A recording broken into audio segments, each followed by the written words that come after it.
My global brothers and sisters, good evening. Special welcome to my African brothers and sisters and my brothers and sisters from the Caribbean. It is a fantastic evening, and after watching that lovely documentary, I can only say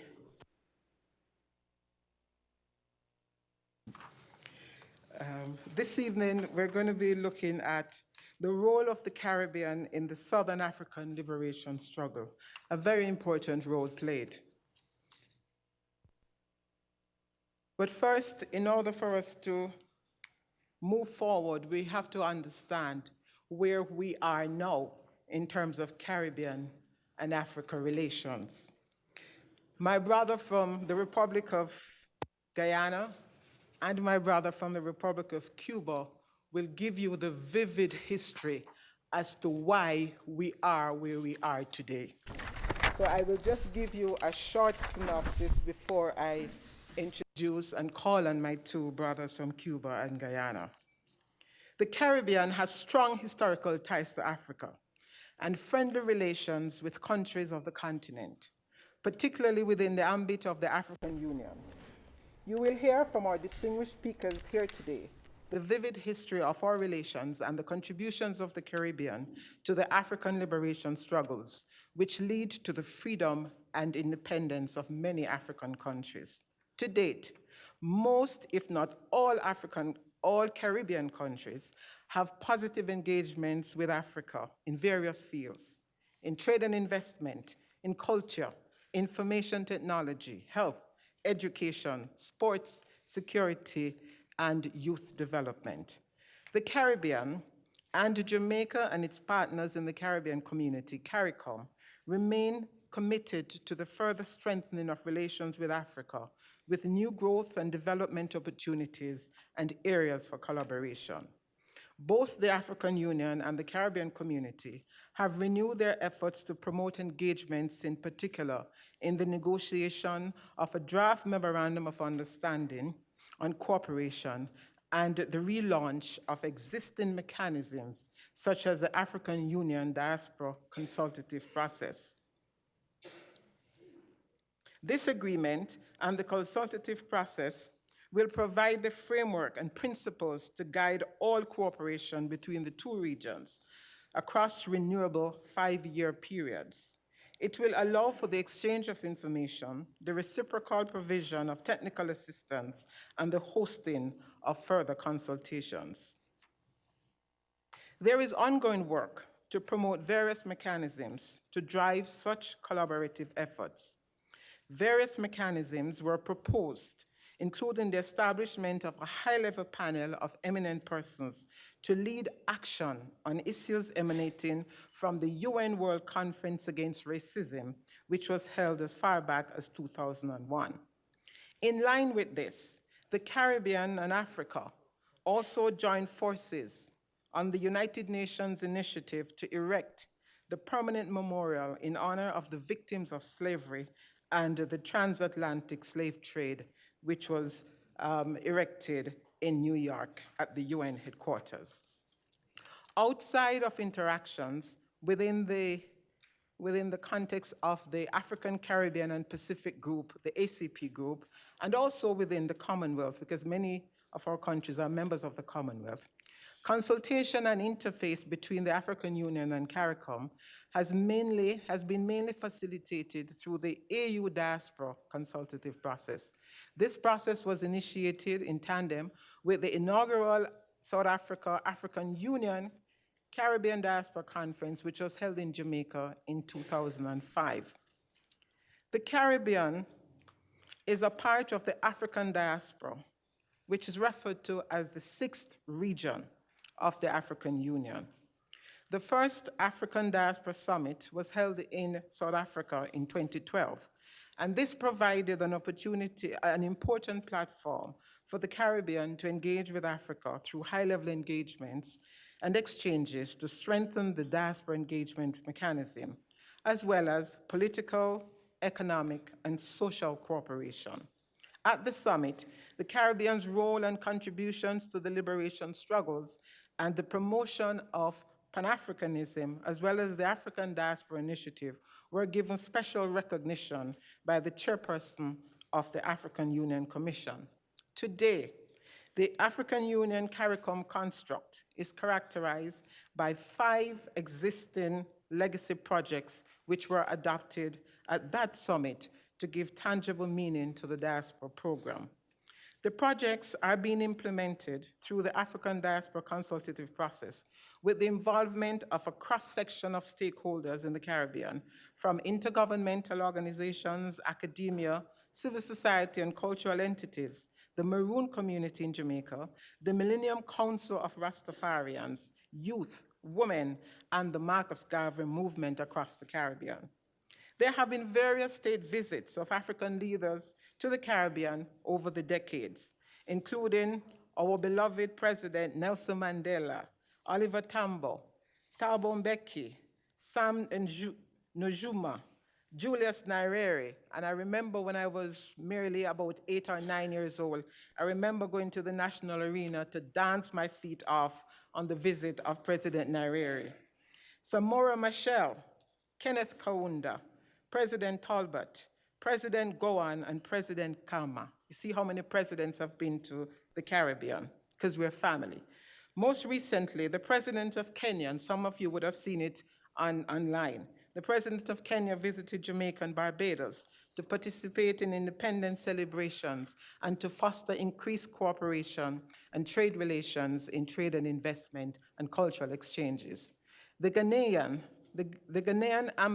president also visited Jamaica last year to reconnect Jamaica with our brothers and sisters in Ghana, especially within the context of the year of return. Caribbean leaders have also visited Africa over the years. The most recent, the Prime Minister of Jamaica, Andrew Holness, visited Namibia and South Africa just last year. In tandem with the African Union, the United Nations has declared the period from January 2015 to December 2024 as the International Decade for People of African Descent under the theme, People of African Descent, Recognition, Justice, and Development. During this period, the important contribution of people of African descent to global development will be highlighted.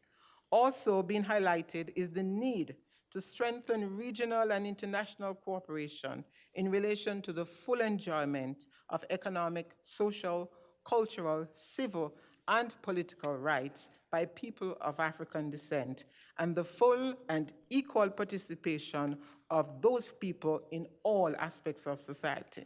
My brothers and sisters, as we move forward with Caribbean-Africa relations, the Caribbean has wholeheartedly endorsed, and we celebrate Africa Day on the 25th of May each year to honor our great African legacy and to celebrate the unity of African people globally. With that, my brothers and sisters, I will now call on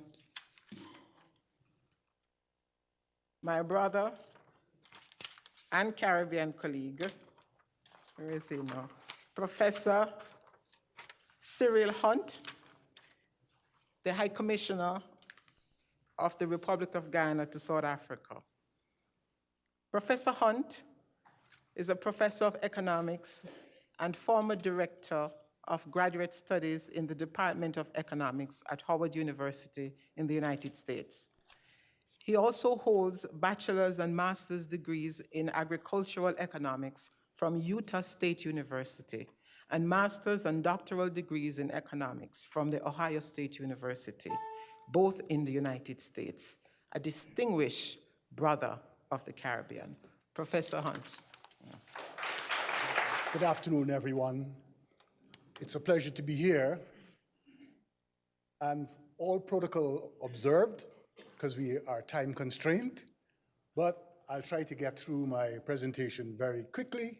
But if you do want, at the end of the presentation, I do have, you can have copies of my presentation. It's in a PowerPoint presentation, so you can get a chance to look at it in a lot more detail. So one of the things I would like to begin with is the history of the Caribbean and with Africa has been defined from going from east to west, and it's usually only about slavery. This particular opportunity now from today going forward, I'd like you to remember the Caribbean contributed in a different way. Slaves went from east to west, freedom fighters came from west to east. And that was part of what we have been doing when we got involved in the struggle to make sure that freedom in Southern Africa would have been achieved. So what I have today is some of the things you've seen earlier on the video with Fire in Babylon. Some of those ideas have been part of what I would like to present today. So when I get to those slides, I'll go over them quickly because I don't want to repeat what you've seen before. So let me just begin with some of the things one second here. One of the things I want to start with is to start at the end. What did the Caribbean do with the struggle to free Southern Africa? And I've listed here some of the things we were involved with.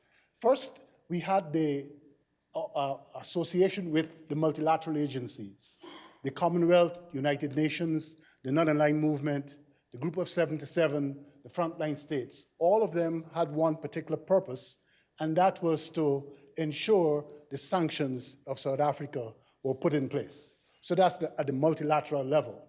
And then at what we call the individual and collective level in the region, we had some specific things that the countries did. At the time, the 4 countries that started this process were Barbados, Guyana, Jamaica, Trinidad, and Tobago. Those are the initial 4, and I'll tell you why they were the ones who first started to assist from the English-speaking Caribbean. Then, subsequently, just after their independence in the 1960s, they joined with Cuba to deal with building the kind of diaspora connection and some other issues that are associated with that relationship. I'll get to a little bit in a short while. We have also had scholarships that were provided to Southern African students. We had passports issued to Southern Africans when their applications were rejected in their homeland. We had banned cricketers, which you saw about earlier in the 80s, who came to South Africa and played during the apartheid time, and they were no longer accepted to play on the West Indian team ever again. They were banned for life. Also, we've had a relationship with Jamaica, providing or what we call disqualifying South Africans from traveling to Jamaica in 1962, just after their independence. And we know that was when our contribution towards ending the apartheid struggle started. And again, we'll tell you something where it started at that time. We also had flights restricted from South Africa. They couldn't fly over the land spaces for Guyana. And also at the same time, Guyana provided landing rights to planes coming from Cuba on its way to Angola. And I'll tell you a little bit of story about that shortly.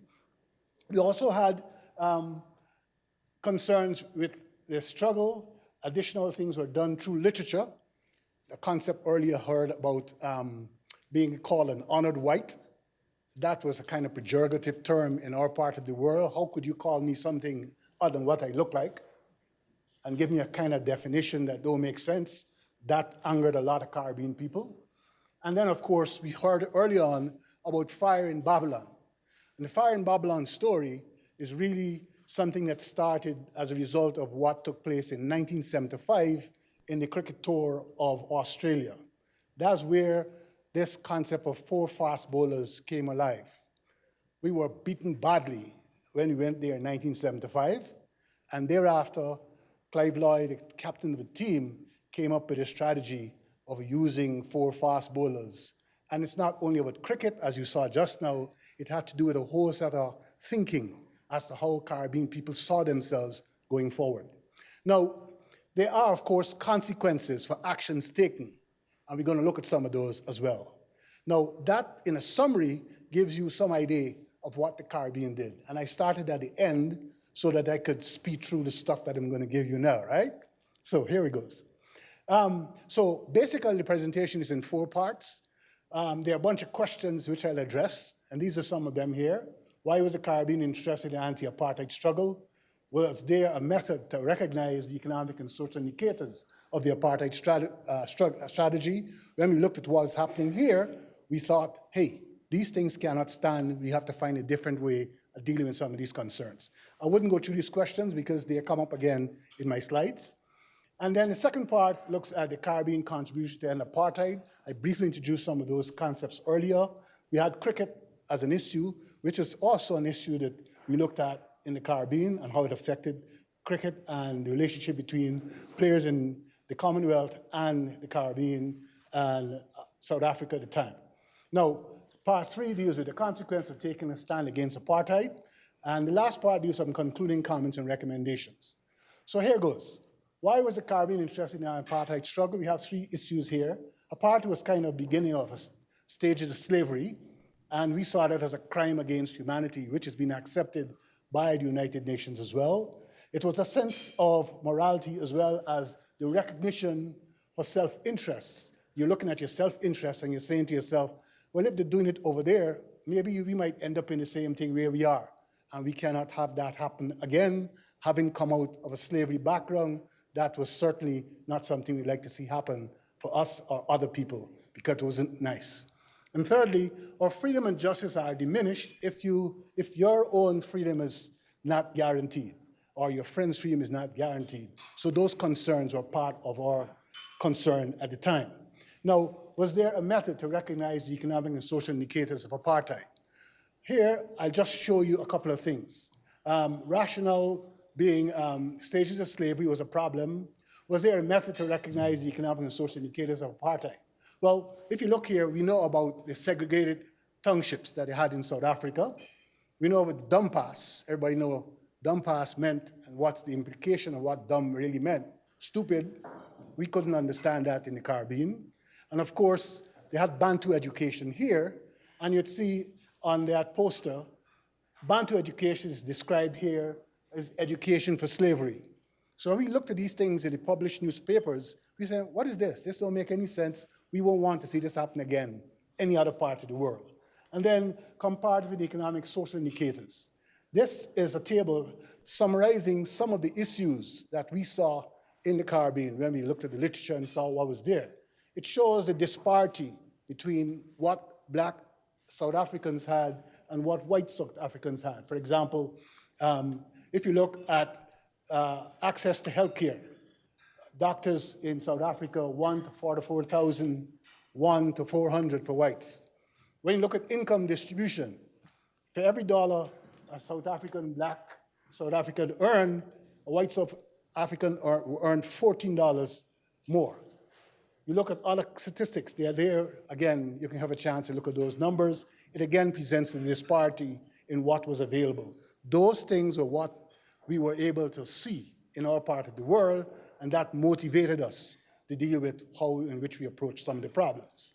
Now, if apartheid persisted, would freedom and justice for non-white South Africans improve? Well, we felt, hey, this is not going to happen. It's not going to improve. And 2 things came to mind when we looked at this. When your neighbor's house is on fire, you do not stand idly by. Instead, you acquire a bucket or buckets with water to douse the flames, because that fire could come across and burn you as well. Or alternately, we have the statement by Martin Niemöller, which says, when they came for the Jews, the communists, the trade unionists, I did not speak out. Because I was not a Jew, I was not a communist, I was not a trade unionist. Well, then they came for me. And you know what happens? Nobody's there to help you. You have to take a stand early. And those are some of the driving forces that had us motivated to get the things done. Now, we have here, How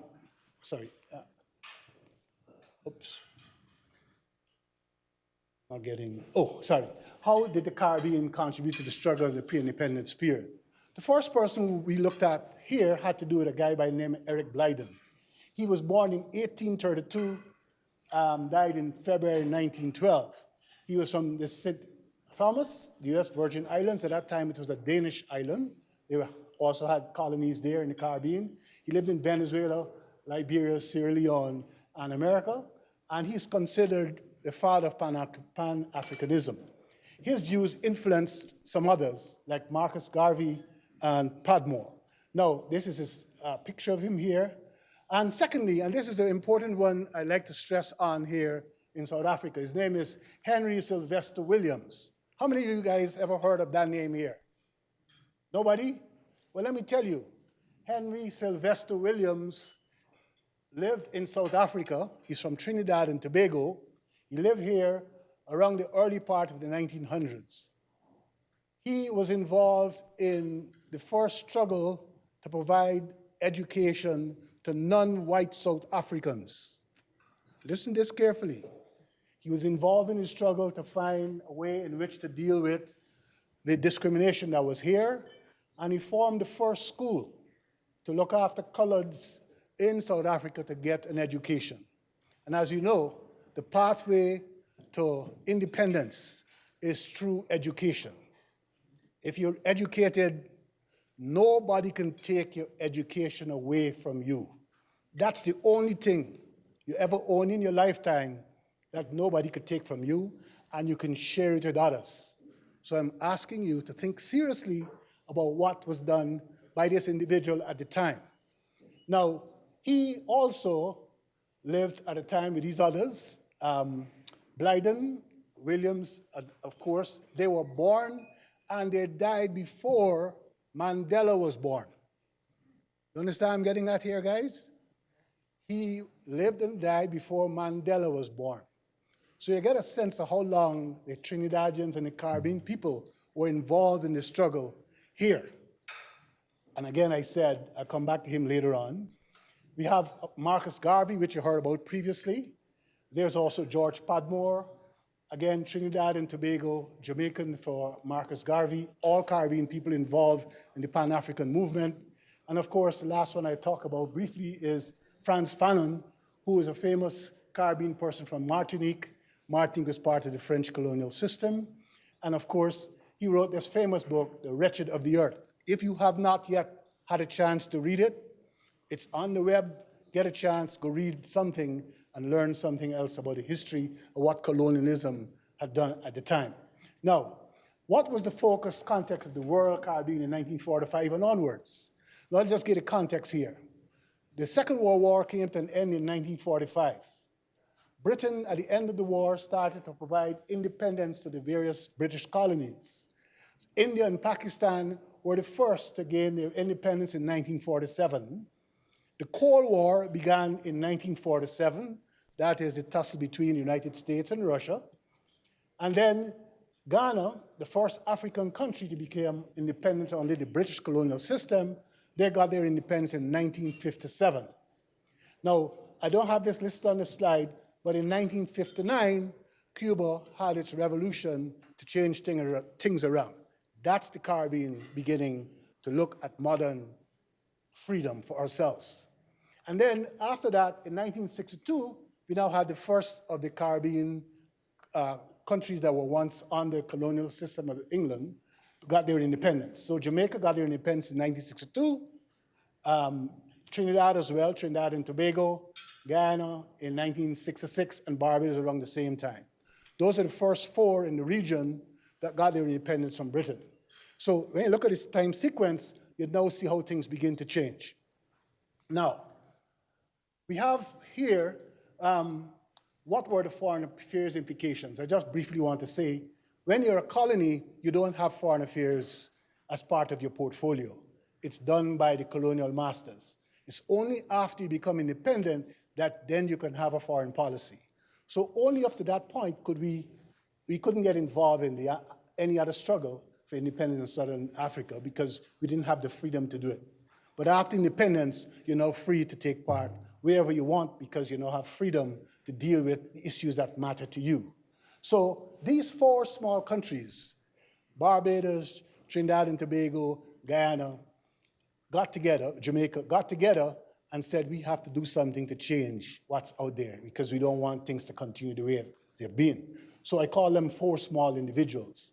Basically, the first focus for them was to, in terms of what were their foreign policy concerns, They wanted to strengthen the diaspora linkages, not only in the Caribbean, but in Africa and Europe and North America as well. We want to build Caribbean integration through education, culture, trade, and everything else.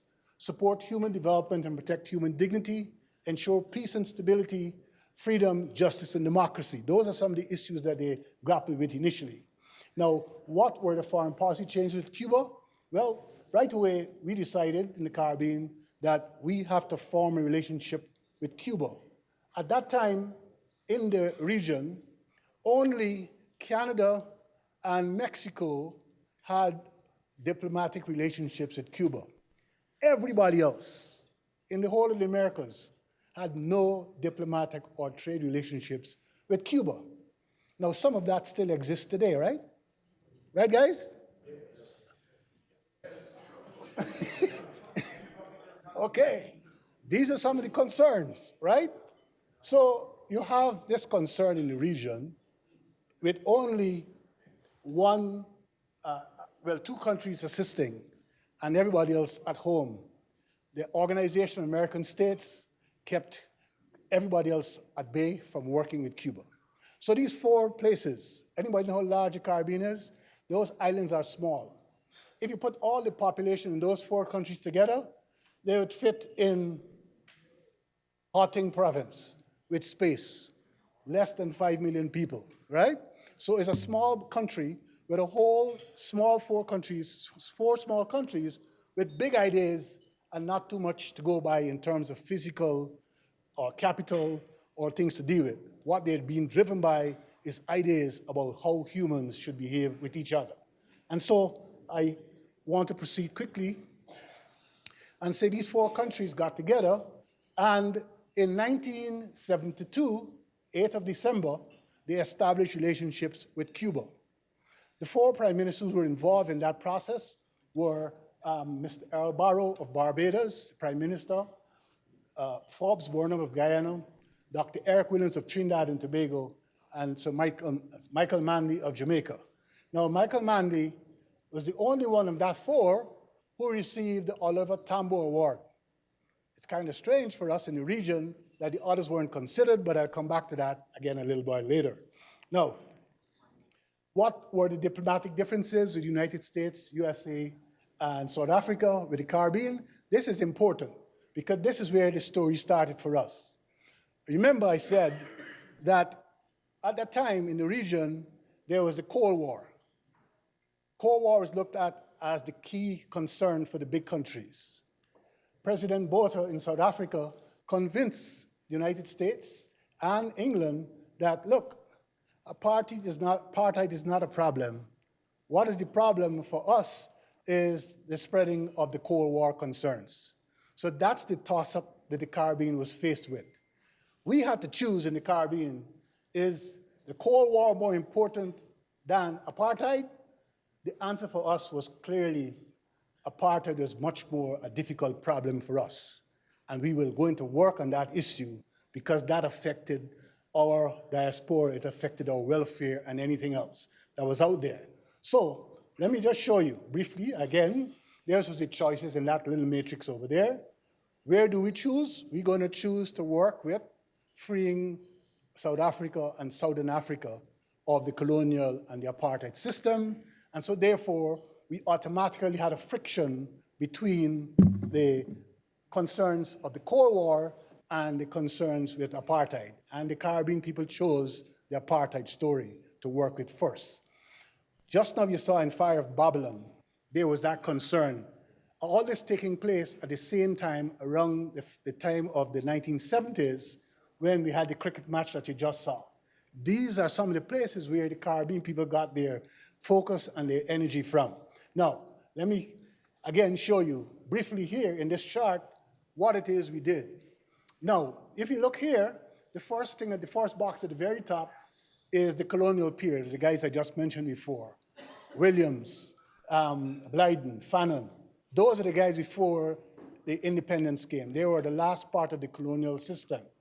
Then we had independence in these regions, and it's only at that time you can join the multilateral arrangements. So we joined United Nations, the Commonwealth, the Non-Aligned Movement, which is NAM, G77, the Frontline States, Those are the multilateral relationships that we worked with, and that is where we talked about South Africa being controlled and thinking about them getting sanctions. And then we moved to the other side and we looked at what it is the Caribbean worked on. Well, they work with the ANC, they work with military logistical arrangements, that cricket that we spoke about previously, and then there is something that you guys may have heard tonight, this afternoon, music and literature. I'll come back to that later. Now, the key thing in this graph is the focus of what was the objective. The objective was to dismantle apartheid, which is my black box there. Everything kind of led into that box. And then we look for democratic elections, and then we have the election of President Nelson Mandela as listed there. So these were some of the things that I wanted to talk about, but I just skipped through quickly just to save some time.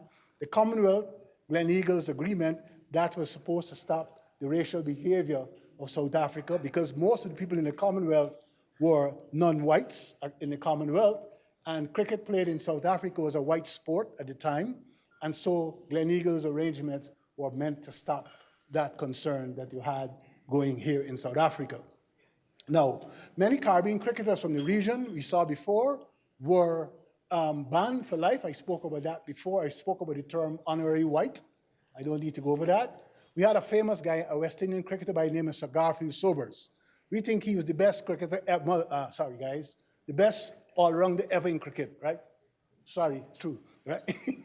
Now, he made a big mistake and he played cricket in, at the time it was Rhodesia, Ian Smith. And when he went home back to the Caribbean, he was told that he would never, ever be able to play cricket in Guyana again. He was also told by the Prime Minister of India, Indira Gandhi, she said, the Indian cricket team would not come to the Caribbean to play cricket if Sir Garfield Sobers is on the team. So what he had to do, he went to Sir Eric Williams, to Dr. Eric Williams in Trinidad, the Prime Minister there at the time, and asked for him to write an apology.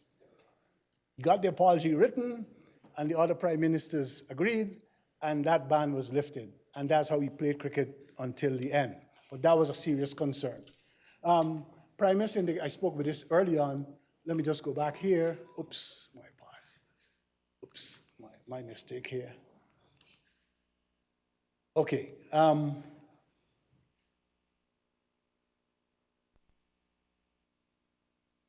Let me just start here. One of the things I mentioned earlier is that the Caribbean assisted working with Cuba. We did some things together to help with the movement of troops out of Guyana. One of the things that happened, of course, in getting troops from one place to the next, you must have logistical arrangements. Cuba supplied military support for the fight in Angola. And one of the problems we had there was that they didn't have a plane that could travel long distances. From Cuba to Angola is over 11,000 plus kilometers. And at that time, we didn't have planes that could do that distance. So what they did, they worked out a strategy with Guyana to transport the soldiers from Cuba through Guyana, and from Guyana to Cape Verde, and from Cape Verde to Angola. Now, if you look at the map, you'll see the distances there. This could not have happened before 1975 because Cape Verde was still a colony prior to 1975 under Portugal. The same for Angola. So in 1975, when they got their freedom, this particular transshipment took place. So it worked to help after that colonial period had ended. Now, just briefly, the plane they used was an old British plane that they had. Cuba had an old British plane, and that was what was used to transport the individuals. And it was a good decoy because nobody thought that that could have been used to do what was done, so it was successfully done at that stage. Now, just briefly, cricket. At the time, we spoke about the apartheid story. We saw this picture up earlier. In South Africa, they had a cricketer by the name of Basil d'Oliveira. You guys ever heard about him? How many people heard Basil d'Oliveira? Okay, Basil d'Oliveira is a South African his ancestry was Indian, and he was also Portuguese.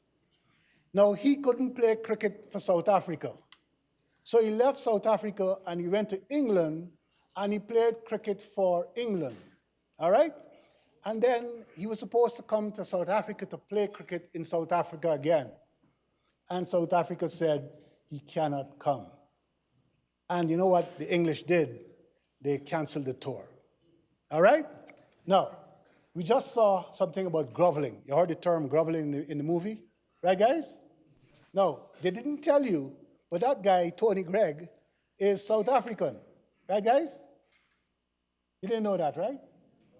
Okay, let me repeat again. Tony Gregg is South African. He went to England and he played cricket over there, and he was the captain of the English team. Okay?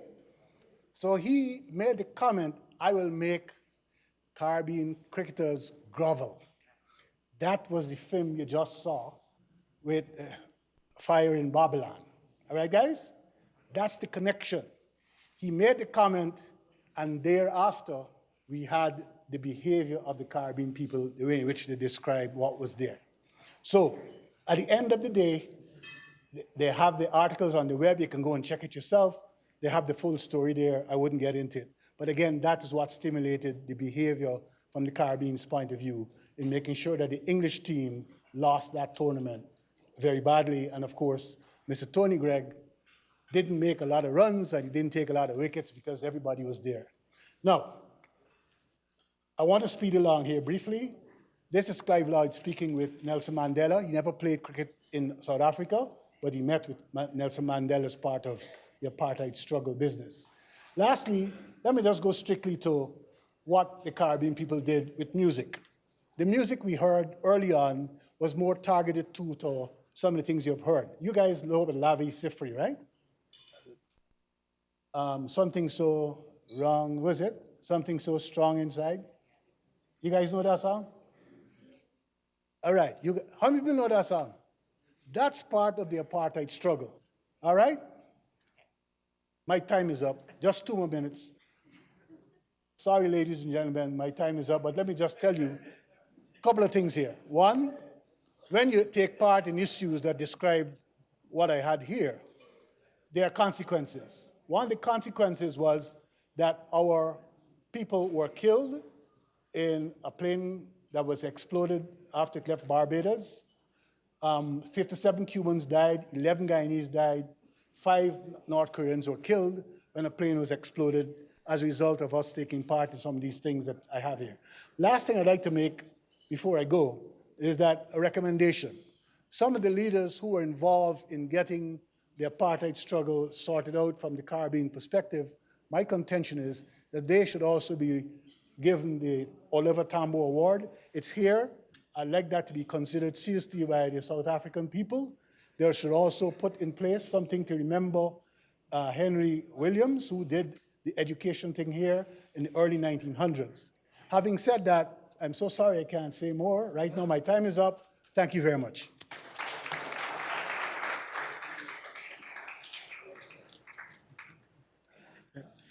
Ladies and gentlemen, let us thank our brother, High Commissioner Professor Hunt, again. Thank you. Thank you.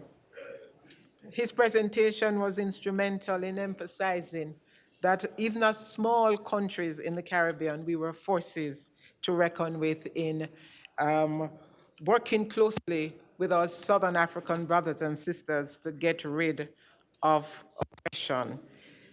He focused on four main areas that we were instrumental in terms of building that coalition together and helping our brothers and sisters in Africa. And it was to focus on, in terms of our foreign policy implementation, the fact that we were building the diaspora, the African diaspora from outside of Africa, the supporting our African brothers and sisters in human resource development through education, and of course the relationship, the strong relationship that we formed with our brothers and sisters in Cuba to get a more coordinated approach to help in the struggle. And of course, as High Commissioner Hunt said, let us never forget Henry Sylvester Williams. With that, I am now going to call on Ambassador Benitez Verson. He's the ambassador of the Republic of Cuba to South Africa. He was the head of the Department of Multilateral Political Affairs in the Ministry of Foreign Affairs in Cuba between 2012 and 2017. Ambassador, we have similar track. Ambassador Verson holds both bachelor's and master's degrees in international relations from the Higher Institute of International Relations in Havana, Cuba, and has lectured international relations in several Cuban universities. He's a distinguished ambassador, a distinguished diplomat from Cuba. Thank you. Thank you very much, Angela, for the presentation, and also to the leaders and staff of the Pan-African Institute for organizing this event and inviting me to make this presentation. First of all, let me apologize for my English. I will try to do my best, but I have a lot of limitations, so many mistakes will be made. And second, to request some indulgence in terms of timing. My presentation is not short. I will try to cut it, but help me on that, because, you know, the Cuban role in the Southern Africa struggles for liberation is so big that it's difficult to explain even the basic information. I'm going to focus on the Cuban role. Please take into account that this is not at all the whole picture. I could say that around only 20% of the Cuban documents from that timing is still classified. So we are just working with maybe 20% of the documents that have been already declassified. Uh-oh. Look at that picture. It was in Havana, 1991. Now, let's focus on the position of Africa in the context of the Cuban foreign policy. In order to understand the active, I could say very active role of Cuba in Southern Africa, it's important to take into account two elements. One of them is the deep historical ties between Cuba and Africa. And the second, the crucial importance of internationalism in the context of the Cuban foreign policy. Let's go to the deep historical ties. As a result of the transatlantic slave trade, 1.3 million of Africans arrived in our island as a slave. And they have a huge impact in the formation of our national identity. Africa is part of the essence of Cuba. If some of you have been there, you know that. Our music, religion, our belief. So Africa is there. We are Latin African people, and we are quite proud because of our African roots. Also, it's important to know that Africans played a very important role in our own struggle for liberation. Let me tell you, 70% of the Cuban troops, independentist troops against Spanish colonialism, were African or descended from Africa. So we feel that we have a permanent historical debt with our African ancestors. And the second element, internationalism, it has been a core principle of the Cuban Revolution since 1959. Internationalism understood as the duty to help others. But in addition to this ethical dimension of internationalism, there was also an important component, and was that internationalism was at the same time an important instrument of self-defense for Cuba. And you have there Fidel Castro explaining that. US actually declared war against us. It globalized the struggle against Cuba in order to suffocate the revolution. Therefore, we also globalized the revolutionary struggle against the United States. As to the assistance to revolutionary movement, for us, it was not only our duty, but also a necessity. So how we translate those principles in action? Look at there. Southern of Cuban combatants, military instructors, participated directly in the liberation movement fighting against colonialism and for independence in Africa. We participated in 17 African countries.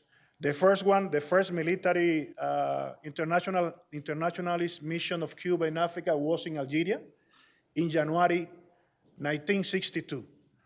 And from there, you can see how many operations we have been directly participating. Look at the numbers. Almost 500,000 of Cubans directly participated during 3 decades in the fight for the liberation of Africa. Unfortunately, a lot of them sacrificed their life, 2,398. Their names are now inscribed in Freedom Park, in the Wall of Remembrance. Now let's go to Angola, which I think is a very important place because what happened in Angola have a lot of consequence for the whole region. Until 1974, apartheid was almost secure in South Africa. No substantial resistance. You know, the neighbors come from a buffer zone. You have Namibia occupied by South Africa since 1915.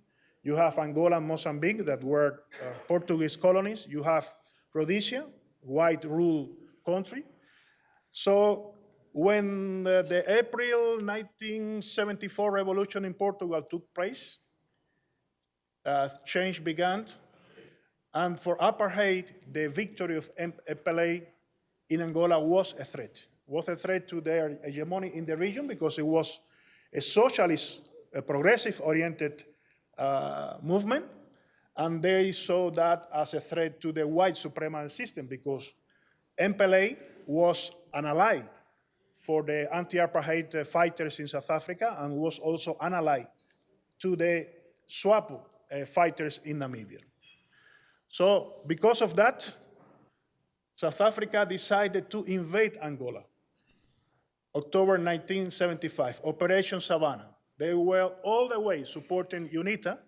What was the objective? The objective was, there you can see the South African forces preparing to invade. Operation Savannah, 1975. The goal was to occupy Luanda because 11 November 1975 was the day set for the declaration of independence of Angola. So whoever controlled Luanda that day would be recognized as the legitimate government of Angola. That's why South Africa was trying to get there before 11 of November to install in Luanda Jonas Savimbi, who was the leader of UNITA, was strongly supported by South Africa and also by Washington. The invasion went very well at the beginning for South Africans. They were moving very, very quickly towards Luanda. At the early November, they were moving 90 kilometers per day because no resistance. I mean, MPLA doesn't have an army. They don't have the capacity to stop that. Then Cuba entered in the scenario. We received a call from Agostinho Neto just 8 days before the declaration of independence, and Cuba responded immediately, in less than 2 days. You see, just today after the call, on 5th of November, the first Cuban troops went there in 2 planes, secretly, of course. It was the beginning of Operation Carlota. You know, Carlota was a Cuban African female slave that also, a 5th of November, but in 1843, led a rebellion, a slave rebellion, and she was killed. So in honor to Carlota, we nominated the operation of solidarity with Angola as the Operation Carlota. Look at this. This is chilling. I think that gives you an idea of the seriousness of the situation. That was the instruction of Fidel Castro to the troops before leaving. The situation in Angola is difficult. You must stop the South African before they reach Luanda. Many of you will not return. Fight with the MPLA. If the MPLA lost the capital, go to the hills and continue fighting. If the MPLA gave up, only then, if possible, the survivors should fall back to our embassy in Zambia. That were the instructions for our first troops. And then southern of Cuban military personnel crossed the Atlantic. We have in December 1975 already 25 Southern Cuban troops in Angola. And by 1976, we have already 33 Southern. The ambassador of Guyana was referring to that.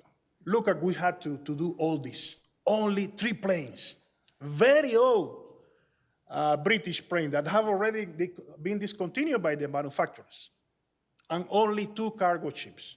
We did all of that with this, but of course we have the help of the Caribbean countries, basically Guyana, Barbados, because what was the weakness of the plane? A very limited range, only 7 southern kilometers. And as the ambassador said, from Cuba to Angola, there are more than 11 southern kilometers. So we needed to refuel to get there. And then the Caribbean countries came to our assistance. Guyana and Barbados allowed our planes to be refueled there.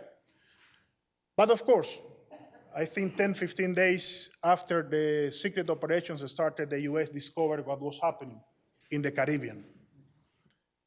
Look at this.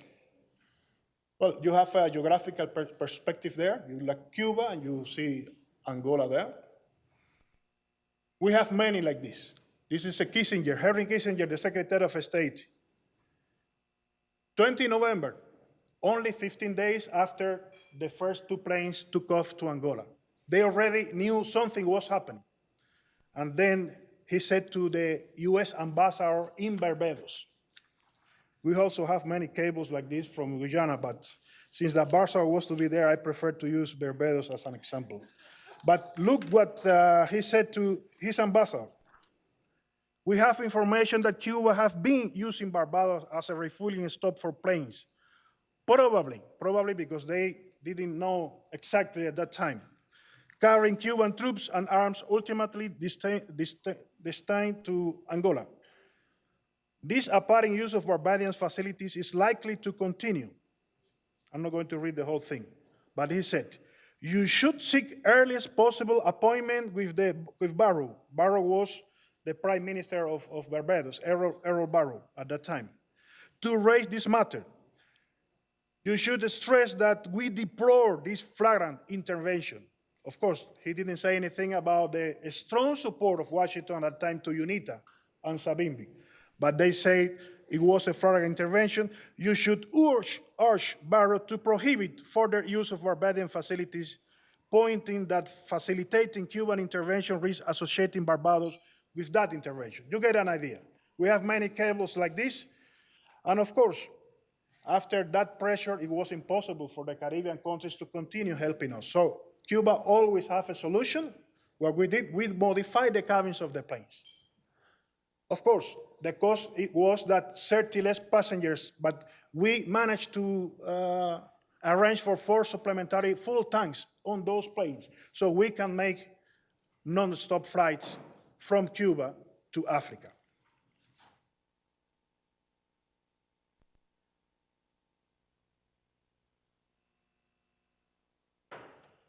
So after this huge military presence, we transformed the balance of powers on the ground. And South Africa were stopped. They cannot achieve their goal to get to Luanda. They were forced to retreat, and Angola was able to preserve its independence. So 11 of November, 1975, Agostinho Neto proclaimed the birth of the Popular Republic of Angola, with Cuba as witness of that moment. But of course, Pretoria was not quiet, because now they feel that there is a big threat in Angola. So they continue trying to install Savimbi and UNITA in Luanda. And from 1981 to 1988, they even occupied a big part of the south of Angola. Those 2 provinces you have in the south, Cunene and Cuando Cubando, that was UNITA territory, South African territory. They were controlling that area. But then the big moment came, Cuito Cuanabal battle, which I considered that battle redefined Southern Africa. And I will explain very quickly how. That battle took place for 6 months. It's the longest battle in Africa after since World War II, when famous German General Rommel was defeated in El Alamein in Egypt in 1942. There was a decision by FAPLA to go south to try to annihilate Savimbi. They were following recommendations by Soviet military advisors. Cuban military advisors were totally against that because we were concerned that going south, the FAPLA will be very vulnerable to the air capacity of South Africa because FAPLA doesn't have planes at that time. South Africa have many planes. So going there, we were concerned that would automatically mean South Africa intervention, and they did precisely that. So on October 1987, South Africa went all the way, entered Angola to assist UNITA, and FAPLA suffered a lot. Particularly their best brigade, the 46th Brigade, was almost destroyed, completely destroyed by air strike and heavy artillery. So the FAPLA troops have to go back to Cuito-Cuana Valley to refugee there. It was a very small town in the south part of Africa. But the situation was bad because now South Africa feel that there was a good opportunity to annihilate the MPLA government in Luanda. And they committed their best troops, their best military equipment to capture Cuito-Cuana Valley. They deployed more than 900 Southern soldiers, plus thousands of soldiers from UNITA. So the situation was very bad. Here you see the South African troops preparing to capture Cuito-Cuana Valley. And then Cuba received again the request from the government of Angola for assistance. And Cuba responded in less than 1 day. We decided we need to be there. Because if South Africa has a victory in Quito, it would have meant not only to capture that small town, not only to destroy the best military units of Angola, but also, quite possible, the end of Angola as an independent country. Our assessment was that if Quito fell, then at least Angola will be divided in half.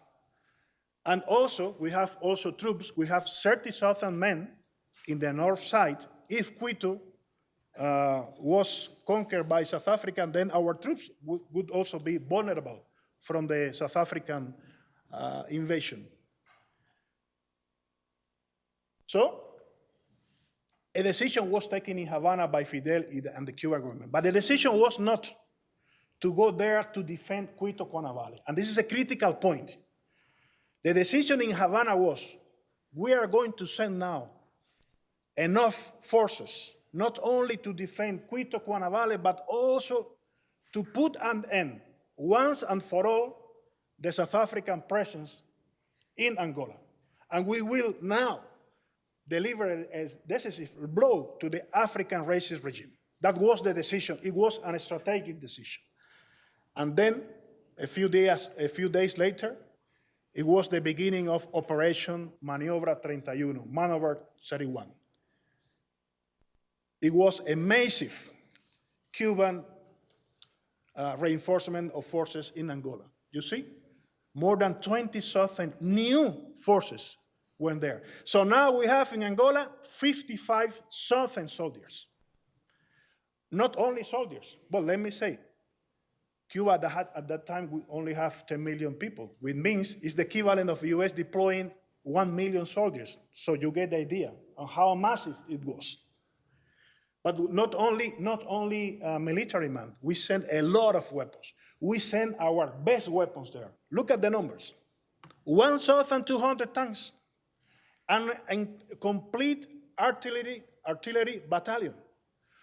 More than 1,000 anti-aircraft weapons, our best anti-aircraft weapons. Now we have 150 MiG-23 combat aircraft and helicopters in Angola. So the scale of the operation was huge. It's a picture of our troops in Quito. The situation was very grave. I think Fidel Castro described it. Remember, that was during the Reagan administration. And Reagan was pressuring Cuba very strongly that Cuba have to withdraw from Angola. We say, of course, no, and they reinforce the blockade against Cuba. They incorporate Cuba in the list of states co-sponsoring terrorism. I remember at that time in Cuba, the menace was so strong that in every school, in every working place, everywhere, we were caving tunnels to protect ourselves. Now you go to Cuba, of course, the tunnels are closed, but in Havana, in all provinces, how do you say it, in the I don't know, they have tunnels all around the place, and they were open on that time because we sent to Angola our best equipment, so we were now very vulnerable. We did that also because at that time the Reagan administration was weak because the Iran Gate scandal was taking place. We knew that. So it was a good moment to take advantage of that opportunity. The US administration was weak to send our troops there. But look at how Fidel described the situation. This is really chilling. The Cuban Revolution had put its own existence at stake. It risked a huge battle against one of the strongest powers in the third world. We even ran the risk of weakening our defense, and we did so. We used our ships and ours alone, and we used our equipment to change the relationship of forces, which made success possible in that battle. We put everything at the stake in that action. I think you get an idea on how big this was for Cuba.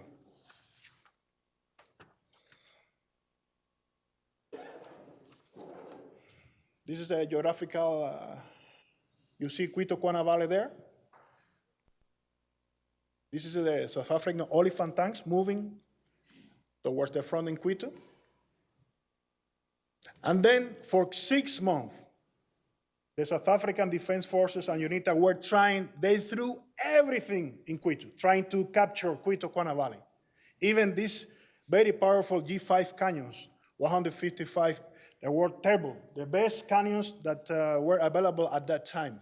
But they used everything, and they carried out 3 major assaults against Quito in 1988. The last one on March 23, and every time they were rejected. And on 23 of March 1988, they have to withdraw. That's why we consider 23rd of March as the day of the victory of Quito Cuana Valley. So after they have to withdraw, we took the initiative, and we began to implement the second part of our plan, which was now, you see that this is after they abandoned Quito. Those are our troops with South African tank abandoned. So now, because Pretoria was so focused on seizing Quito, they have left themselves exposed to a major military counterattack, and it became on April 1988. Look at this, 40,000 Cuban troops, together with 30,000 Angolan soldiers and 3,000 SWAPO guerrillas, all the way towards Namibia. Now we have changed the situation. Our women, anti-aircraft units, they were very important in destabilizing the South African air capacity. So after that, when we conquered 2 important dam systems in the border with Namibia that supplied the water to the South African troops in Namibia, it was over. South African forces decided they have to withdraw. It was not possible for them to stop so massive military forces. So the war was over on 27th of June, 1988. You see the South African troops withdrawing from Angola. Well, I don't know, maybe 1 minute for this, because I think this is something we have to investigate more. Everybody talk about Cuban Missile Crisis in 1962, but this one, for me, it was as dangerous as at that time. We were very near of a nuclear weapon. We have received intelligence information that South Africa was working with a secret nuclear program. We don't have all the details, but we knew something was done. And they were very close We knew that after. They were very close to activating nuclear weapons in 1987 during the Cuito-Cuanavale battle. They opened a test site in the Kalahari Desert that was closed. They reopened in 1987. With our information, Fidel gave indications to our troops to be divided no more than 1,000 soldiers together to avoid a nuclear annihilation. And then, just years later, those precautions demonstrated to be justified because on March 1993, declared, recognized for the first time to the world that South Africa had fabricated 6 nuclear weapons and was in the process of working in the 7th one. And the paper, the secret paper, said that they were ready to use the nuclear option against Luanda, which was 1 million people, and against Cuban troops in case Namibia was about to fall to a Cuban military action and South Africa anti-apartheid forces have launched a massive internal rebellion. Then in secret also, they decided to dismantle the program and they report to the international community 4 years after that. But we were very near, very close to a nuclear war in Angola because of the Cuban presence there. So Quito is referred a lot as the Stalingrad of apartheid because it was very important in kick-starting negotiations with the ANC, and also because it was crucial for the independence of Namibia. South Africans that have been very reluctant to go to the negotiating table have to sign the tripartite accord in December 1988, Cuba, Angola, and South Africa. So because of that accord, the complete withdrawal of the South African forces from Angola and Namibia, and then Namibia became independent. We think that South Africa's defeat was key in the deployment of military from the center of power in Pretoria. So Botha, who was very militarist, a hawkish leader, was replaced by Freire de Klerk, which was more willingness to negotiate. Look at Mandela, what he said. Cuito-Cuanavale was crucial in bringing Pretoria to realize that it would have to talk to us. Ronnie Krasker, that was part of the ANC negotiating team and later Minister of Defense and Deputy Minister of Intelligence, said, Cuito-Cuanavale changed the chemistry on the contacts between Pretoria and the ANC. They became serious and substantive for the first time. So in February 1919, Mandela was released. ANC and the Communist Party were legalized. Our troops, after our duties was complete, withdraw on 25th of May, precisely the Day of Africa, 1981. Operation Carlota have concluded after 15 years. And look at Mandela. Mandela said, without the defeat of Cuito-Cuanavale, our organizations would not have been unbanned. The defeat of the racist army at Cuito-Cuanavale has made it possible for me to be here today. Cuito-Cuanavale was a milestone in the history of the struggle for Southern African liberation. So I have, and an important decision was taken last year by SADC countries. Now we have declared permanently March 23 as the Southern Africa Liberation Day in honor to the Cuito-Cuanavale battle. I have many things here on the train we assist, but I'm not going to do that for you. Angela is looking at me.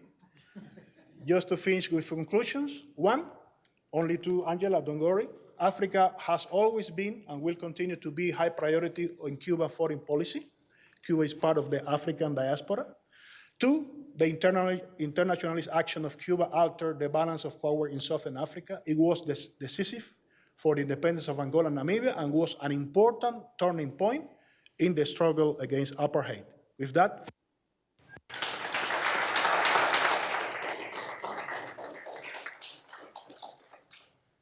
As they say in Cuba, in Guinea, come on.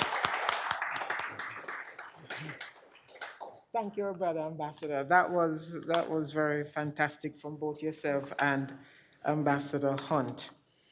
And of course, I did say to you that it was going to be an education to you all in terms of the presentations that our distinguished speakers made. And the Cuban ambassador spoke about, he also reiterated and confirmed the importance of foreign policy execution in the fight, in the liberation struggle by the governments in the Caribbean. What was also importantly mentioned was Africa's own contribution to Cuba's independence and revolution. And I'm sure Cuba appreciated that. Also of significance was the large number of Cuban fighters, over 450,000. That was amazing. And we see why they were so successful. And of course, the SWAPO fighters were successful to a large extent because of the military presence and the military equipment provided by Cuba. And another important element to note is the importance of coordination among the Caribbean countries, as was mentioned in terms of the limited use of aircraft. Ladies and gentlemen, the battle and the success of the Battle of Quito Cuanavale will remain etched in your minds as you recall the hard struggle for liberation. 23rd of March, coming from as far back as 23rd of March 1988, was an instrumental day, not only for Angola, but also for Cuba and for African liberation. Namibia was also a strong recipient. The SWAPO organization in Namibia also benefited. And of course, we are where we are today because of the assistance provided by Cuba. And I think, having listened to that presentation, we're grateful that there was indeed no nuclear deployment. So we're happy for that today. So brothers and sisters, we've had a wonderful sensitization exercise this afternoon. But there is one element that is left that was mentioned by our two brothers here, particularly High Commissioner Hunt. And of course, going back to the presentation that was made in terms of the cricket, and you would have heard constantly in that background a certain type of music. I'm going to do a short highlight in terms of the role of the Jamaican reggae music in the African liberation struggle. Undoubtedly, and as enunciated by our distinguished speakers, the Caribbean was at the forefront of the African liberation struggle, stretching across the continent, especially in South Africa, Mozambique, Namibia, Zimbabwe, Angola, and Zambia, just to name some. As African leaders and their governments embraced the long struggle of their African brothers and sisters for freedom, dignity, and human rights, it ignited an inherent and conscious spirit of unity and action among Caribbean people. Central to this was a role played by our cultural identity through music and the teachings and activities of the Honorable Marcus Garvey and Emperor Haile Selassie. The Jamaican-born reggae music, influenced by the Rastafari movement's unrelenting African centricity, further strengthened the resolve of African liberation fighters and the people of Africa in their fight for liberty and the enforcement of their dignity in their own homelands. Reggae became the inspiring tool in the challenge against oppression, and its reverberating lyrics carried messages to the great liberators across colonized Africa. It was indeed a powerful music during the struggles, and today remains at the heartbeat of Africa and its diaspora under the indomitable musical anthems of One Love, One Heart, Let's Get Together and Feel All Right. Exodus, movement of the people. Africa unite and get up, stand up for your right. Now you see the light, stand up for your right. We have heard about the instrumental role played by Ambassador Dudley Thompson in the struggle and the promotion of Pan-Africanism over the years, especially when he gathered a team of eminent lawyers in the successful acquittal of Jomo Kenyatta and other members of the Mau Mau movement leading to Kenya's independence. Bob Marley, Jamaica's reggae icon, was also a musical and poetic philosopher, along with the great Peter Tosh, Bonnie Wailer, Alton Ellis in spreading conscious calls for the freedom of all Africans worldwide, just to name a few of the musicians. Zimbabweans, in embracing reggae music towards their independence, will never forget Bob Marley's "Every man's got an equal right to decide his own destiny. Natty chuck it in a Zimbabwe, natty mash it in a Zimbabwe. Africans are liberate Zimbabwe." You'll remember that. Jimmy Cliff. And my brothers and sisters, he's a reggae artist. He should be singing, not me. Jimmy Cliff continued the driving messages in his encouraging song, "You can get it if you really want. You can get it if you really want, but you must try, try, try and try. You succeed at last." Reggae music was both prophetic and gave strength to Africans in the struggle for freedom, erasing negative feelings of self-pity to positive feelings of self-determination, embracing with pride our African origin, and being aware of our diversity as Africans.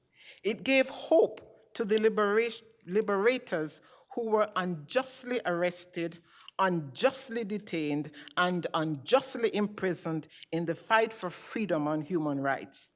It lifted the morale of those who were in exile and in military training camps, including in all of those training camps in Angola, Namibia, and so forth.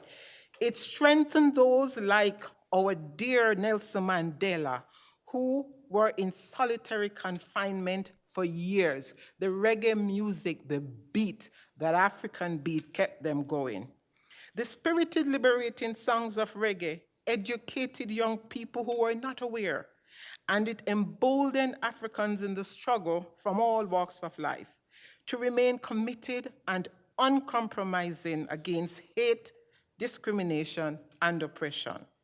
The music sung out across Africa and the Caribbean among political activists, in liberation movements, in villages, townships, shanty towns, shacks and ghettos, always empowering a people united for the common cause of freedom and human dignity. My brothers and sisters, I thank you for being with us today and for listening to the presentations. Thank you so much. My name is Tau Tau Haramanuba. Yes. I'm a president of Rastafari United Front, and I'm one of the president you forget to mention who went to Jamaica also in 2016, representing South Africa, and then we stayed there for 3 weeks. Anyway, I must first thank UJ, the School of Pan-Africanist Thought, for this wonderful event. I don't really have a question. I just want to applaud everything. You have shared so much information.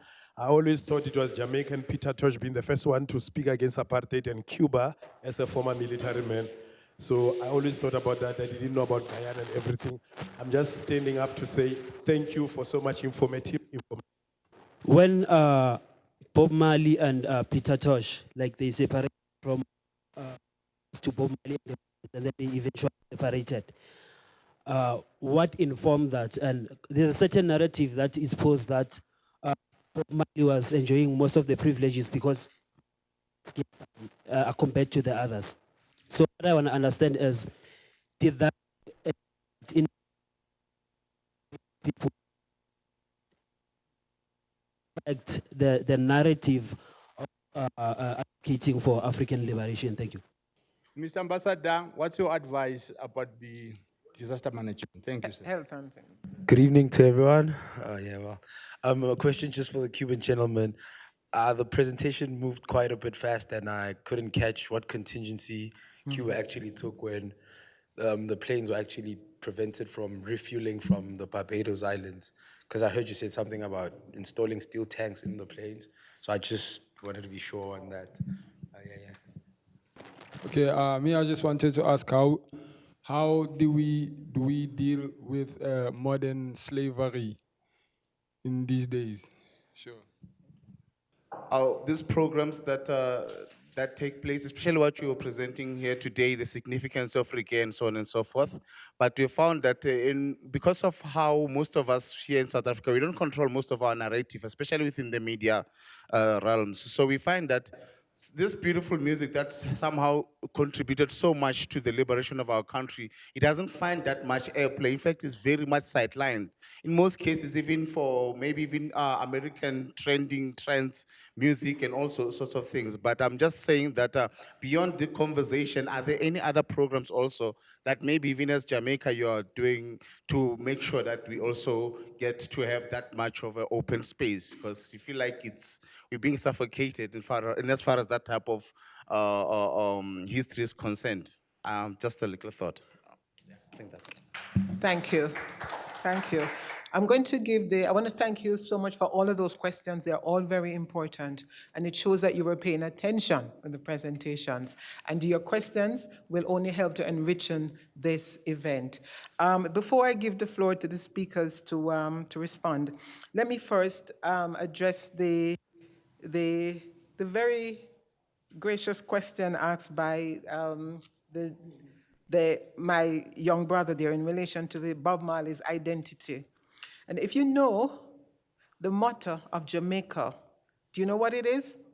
Out of many, one people. That answers a lot to your question. And also, if you listen to Bob Marley, and I'm going to invite you to listen to Bob Marley's music, because it's all over the internet. Thank God for internet.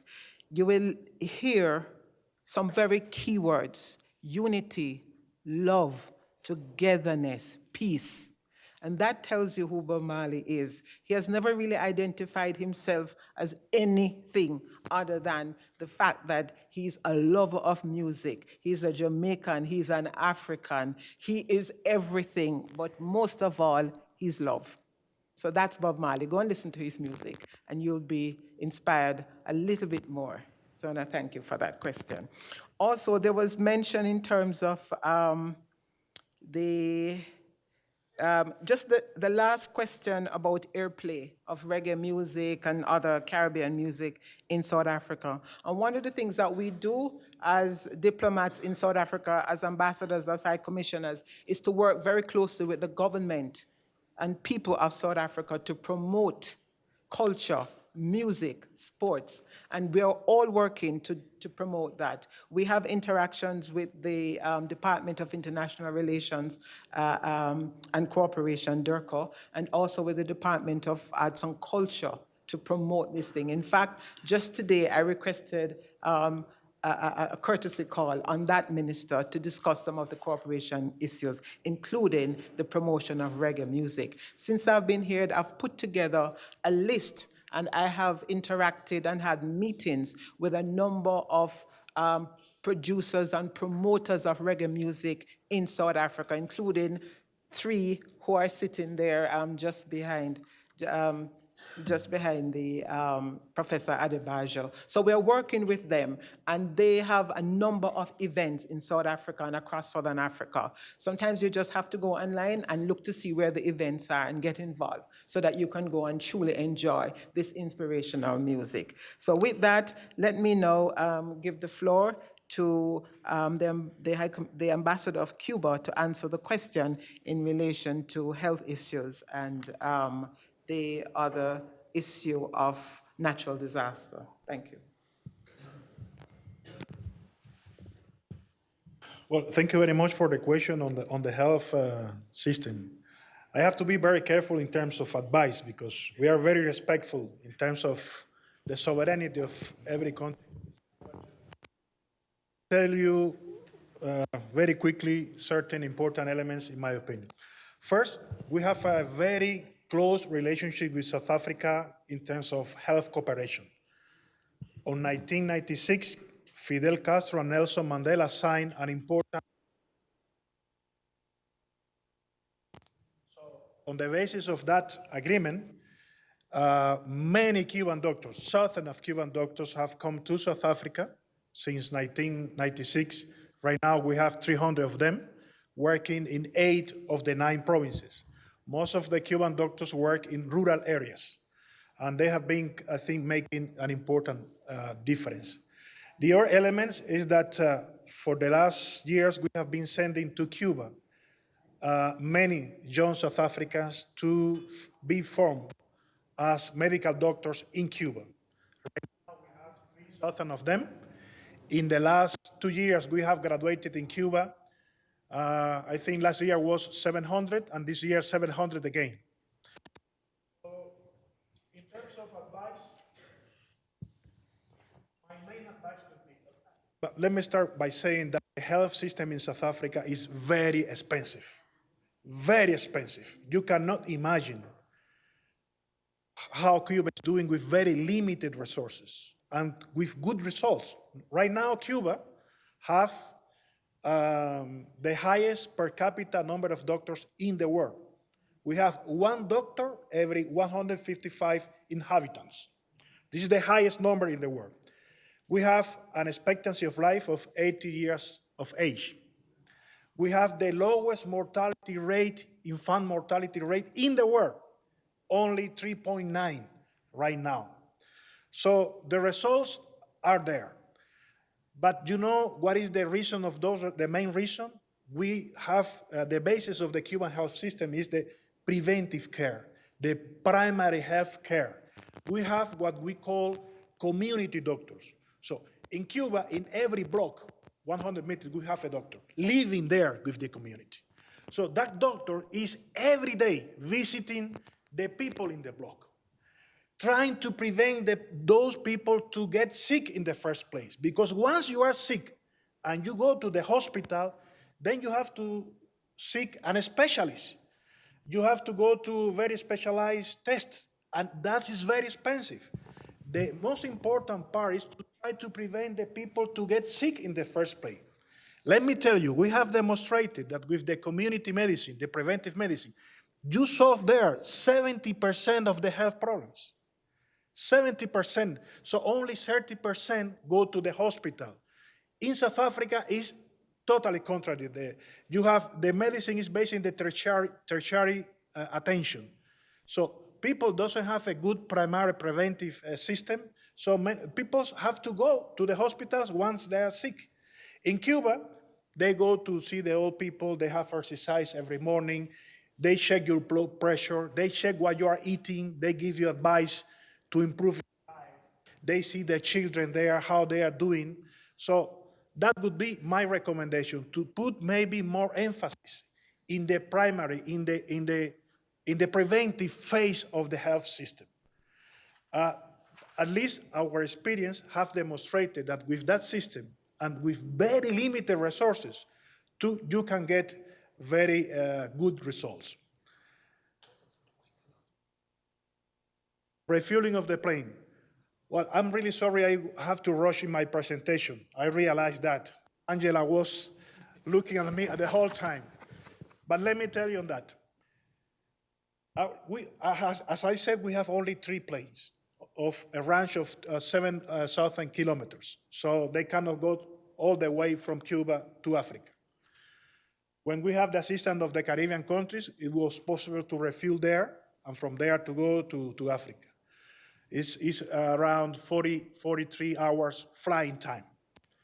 But then when the US government make a lot of pressures to our friends in the Caribbean, it was not possible for them to continue. What we did, Cuban mechanics went to the planes. We managed to install, I don't know if that's the correct word in English, in the plane 4 additional tanks that were not in the original design of the plane. Of course, we have to cut seats because those are big tanks. But with those big tanks, 4, it was possible to go all the way, not from Havana.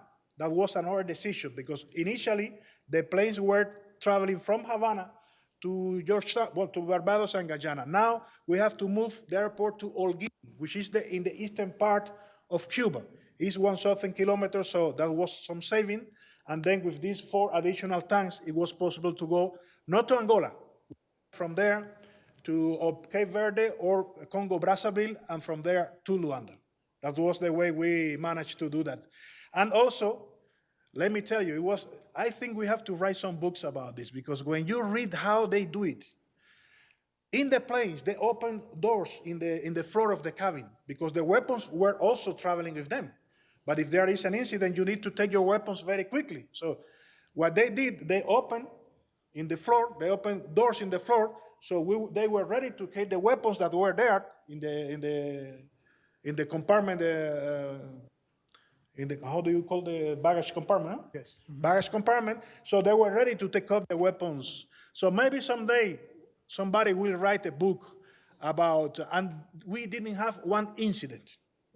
They were very old planes. It was very difficult, but we didn't have one. So nobody of those 2,398 that were killed as combatants in Africa, no one of them died in the travel phase of the operation. So it was, at the end, it was safe. Yes.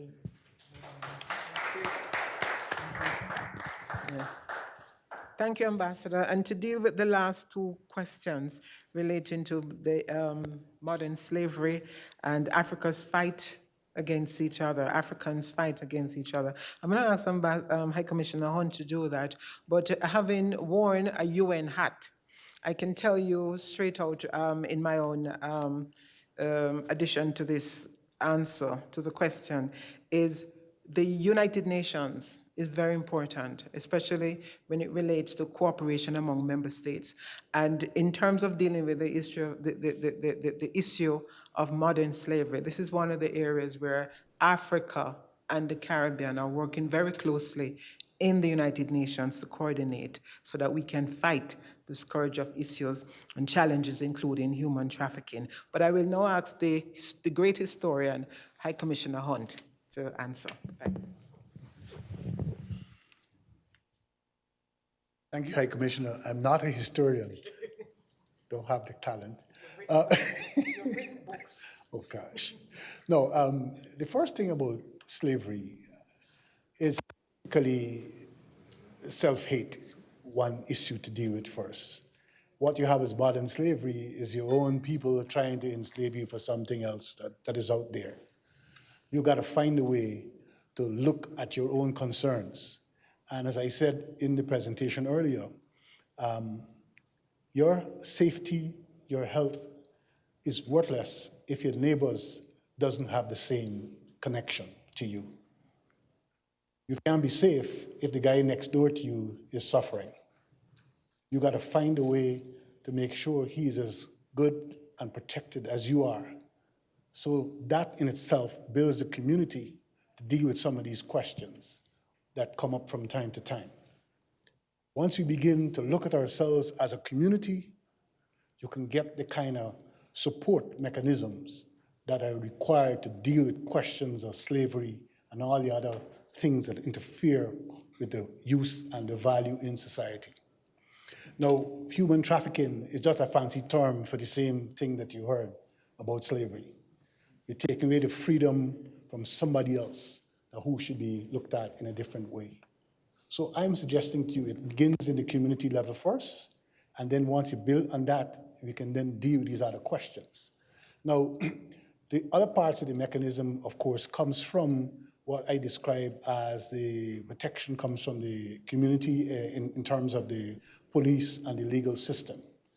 That is a second level. That don't happen right away because there could always be some other barriers to get those things organized. But if you have, first of all, on the ground floor, what I just mentioned, that part that's supposed to be given by the society, that could come in at what I call the second stage. But that doesn't mean that you don't have something to do to start the process. So my recommendation at this point is that we have to look at the community again to see where we have some holes and some gaps, and we got to fix them. I don't know if this presents any particular angle to the questions asked, but I would like to stop here. Thank you very much.